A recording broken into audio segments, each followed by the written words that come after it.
The curriculum comes with a 7 by 10-inch spiral bound notebook. This is an older version that I bought for myself, but it is the same size. It's just a slightly different cover. So in the notebooks, there are instructions for use, and then within chapters for each domain, there are sequences of different kind of subdomains. And within those, there are a criterion, which is sort of the objective, procedures to use for assessment or daily routines or classroom activities to work on the skill. The behavior listed on each one is sort of the goal. And there are also adaptations for each one to use for children with different impairments. Other components are an assessment log and a developmental chart to track progress. So the curriculum is supposed to be implemented by using these procedures, activities, daily routines for each skill. The curriculum assumes a transdisciplinary model where all teachers, therapists, parents, caregivers communicate and cross into each other's roles to implement the curriculum.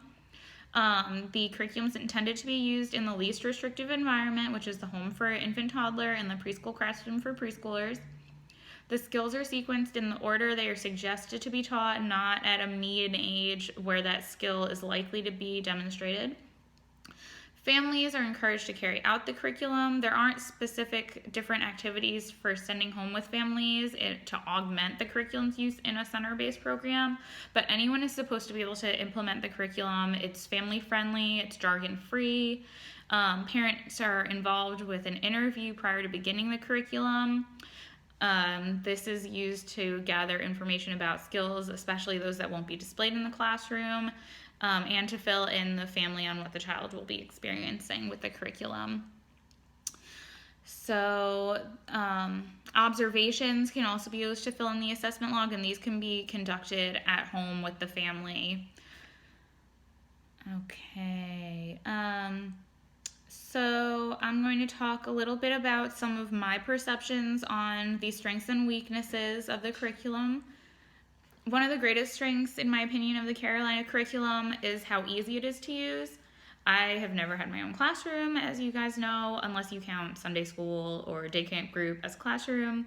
I think I could easily assess a child and plan lessons using the Carolina without formal training. I love that parents should be able to open the book and are able to implement items to help their child's development after maybe just like 5 minutes of explanation from their child's teacher. The curriculum is jargon-free. The Carolina doesn't come with a kit, which I kind of find is a plus. I think that being able to use items that are found in the home or in any typical preschool classroom is just easier than having to keep up with a kit. It also makes the Carolina a lot cheaper than other assessment.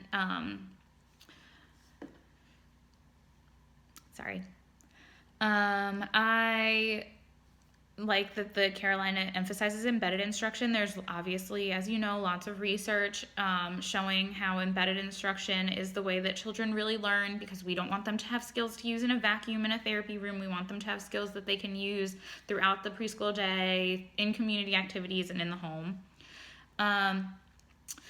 So I appreciate that the curriculum sets forth exactly what a parent or teacher could do to work on an item, including what to model and direct quotes.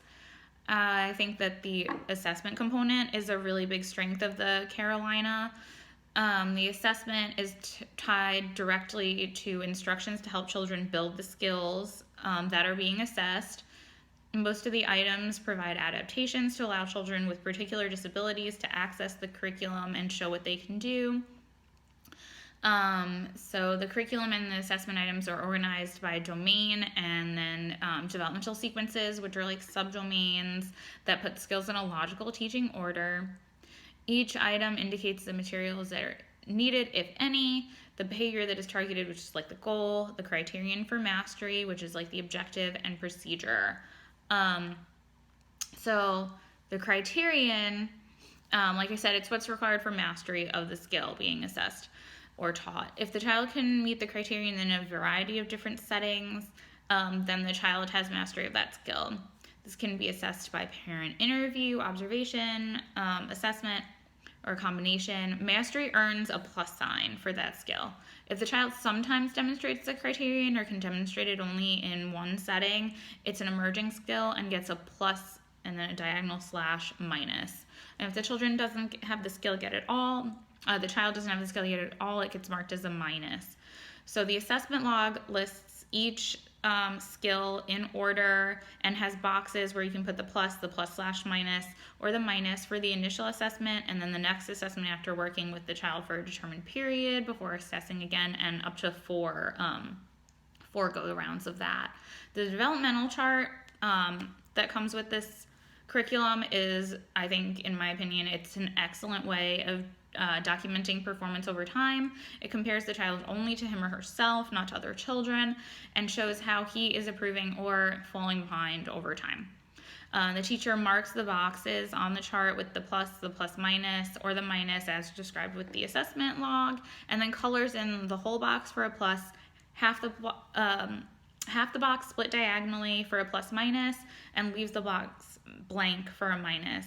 So this creates a really easy visual representation for the teacher to use for herself, to see how the child is performing initially, then after the intervention, and then throughout the school year. It's also a really easy way to show parents this visual to see where the child is when they started and where they are now, because you use a different color to shade the boxes for the initial assessment and then the second one, and so on.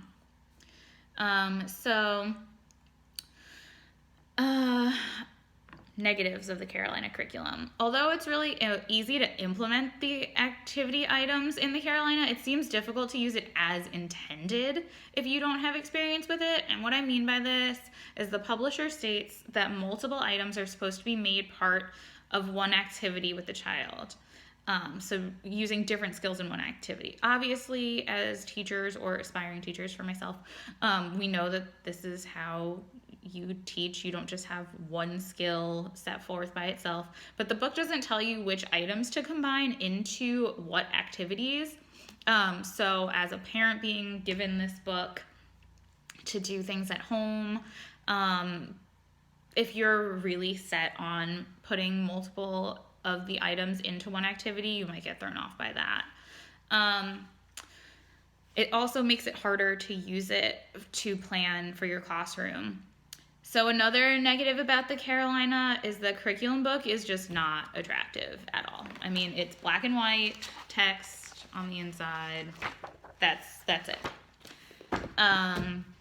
The activities aren't organized into themes that you'd teach in the classroom. The author of the curriculum said in the video webinar that this curriculum would be overkill for typically developing children. So I get the feeling that if using the Carolina in the classroom, you're supposed to just add the items from the curriculum into interactions with the particular child or children who need help with those skills throughout the preschool day, and not actually plan full lessons around anything that you're finding in the Carolina. So there are just procedures and then ways to use them for group activities without an indication if they're large or small group activities. But again, that's probably because the curriculum is intended for use just with children who have disabilities, not with the entire class.